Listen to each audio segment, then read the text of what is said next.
Friends, నేను మీ తులసిని. వెల్కమ్ బ్యాక్ టు మీ తులసి వ్లాగ్స్. ఈరోజు వీడియోలో ఉసిరికాయ నిల్వ పచ్చడి ఎలా చేయాలో అయితే చూపించబోతున్నానండి. పక్కా కొలతలతో అయితే చూపిస్తాను. ఈజీ మెథడ్లో అయితే చెప్తానండి. ఈ వీడియో చూసిన తర్వాత వంట రాని వాళ్ళు కూడా ఈజీగా అయితే ఈ పచ్చడిని పెట్టేస్తారు. ఈ కొలతలతో చేస్తే టేస్ట్ మాత్రం అద్రహం ఉంటుంది, చాలా బాగుంటుంది. 1 ఇయర్ పాటు ఈ పచ్చడిని నిల్వ చేసుకోవచ్చండి.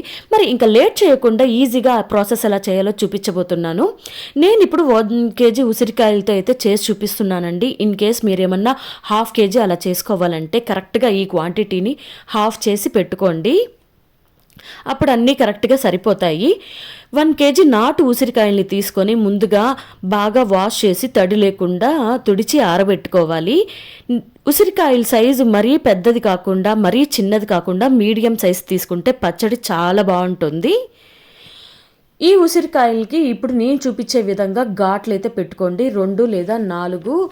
ఎందుకంటే ఘాట్లు పెట్టడం వల్ల ఫ్రై చేసేటప్పుడు లోపలి దాకా ఉడుకుతుంది. అలానే మసాలాలు కూడా లోపలి దాకా వెళ్ళి టేస్ట్ బాగుంటుంది. ఇంకా మసాలాలు ఎలా చూసుకోవాలో చూపించేద్దాం పదండి. ఒక ప్యాన్ పెట్టుకొని 2 టేబుల్ స్పూన్స్ మెంతులు వేసి లో ఫ్లేమ్లోనే ఫ్రై చేసుకోవాలి, లేదంటే చేదొచ్చేస్తుంది. ఇలా కలర్ చేంజ్ అయిన తర్వాత అందులోనే 2 టేబుల్ స్పూన్స్ జీలకర్ర, 4 టేబుల్ స్పూన్స్ ఆవాలు వేసి కొంచెం సేపు ఫ్రై చేసుకోవాలి. మరి ఆవాలు చిట్లాల్సిన అవసరం అయితే లేదండి, కొంచెం ఫ్రై అయితే చాలు. ఇప్పుడు వీటిని ఒక ప్లేట్లోకి తీసుకొని చల్లారనిద్దాం. ఇది చల్లారే లోపల మనం ఉసిరికాయలను అయితే ఫ్రై చేసుకుందామండి. ఇప్పుడు ఒక కడాయి పెట్టుకొని అందులో 1/2 లీటర్ దాకా పల్లీల నూనె లేదు అంటే నువ్వుల నూనె తీసుకోండి.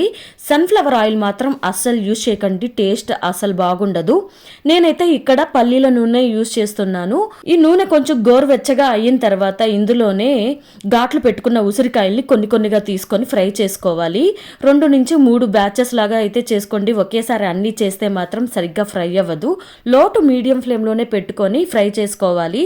ఉసిరికాయలు ఫ్రై అయ్యాయో లేదో తెలియాలంటే ఒక ఫోర్క్ తీసుకొని ఇలా గుచ్చి చూడండి, ఈజీగా కాయ లోపలికి గుచ్చుకుపోవాలి.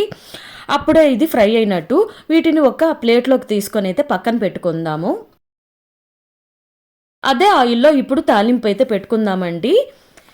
సో 1 టీ స్పూన్ ఆవాలు, జీలకర్ర, 4 నుంచి 6 వెల్లుల్లి కచ్చా పచ్చాగా దంచి వేసుకుందాం. అందులోనే కరివేపాకు కూడా వేసి క్రిస్పీ అయ్యేంత వరకు ఫ్రై చేయాలి. ఇప్పుడు స్టవ్ ఆఫ్ చేసి అందులోనే కొంచెం ఇంగువ, కొంచెం పసుపు వేసి బాగా చల్లారనివ్వాలండి కలిపి. ఇప్పుడు ఆవాలు మెంతులు అయితే ఫ్రై చేసుకున్నాం కదా, దాన్ని ఒక మిక్సీ జార్లోకి తీసుకొని మెత్తటి పౌడర్ లాగా అయితే చేసుకుందామండి. చూడండి, ఇంత సాఫ్ట్గా అయితే మెత్తగా అయిపోవాలి.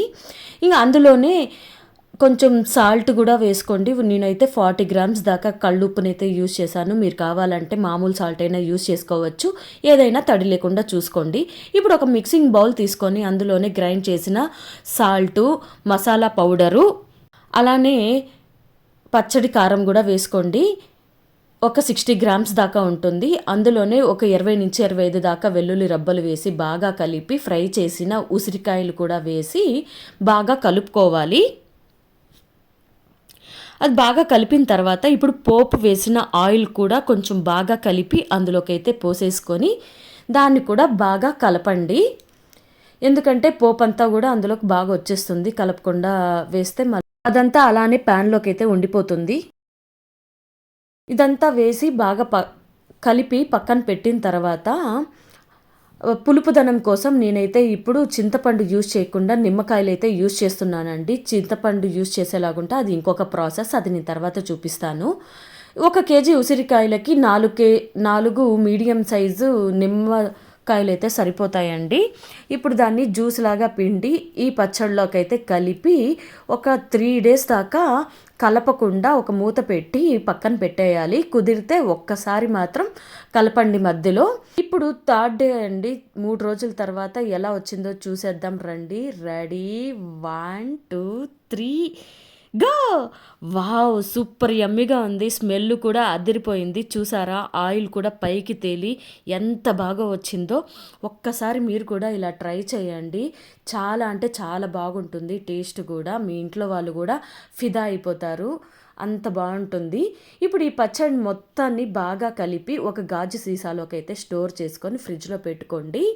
6 మంత్స్ టు 1 ఇయర్ వరకు కలర్ కూడా చేంజ్ అవ్వకుండా, టేస్ట్ కూడా పోకుండా చాలా బాగుంటుంది.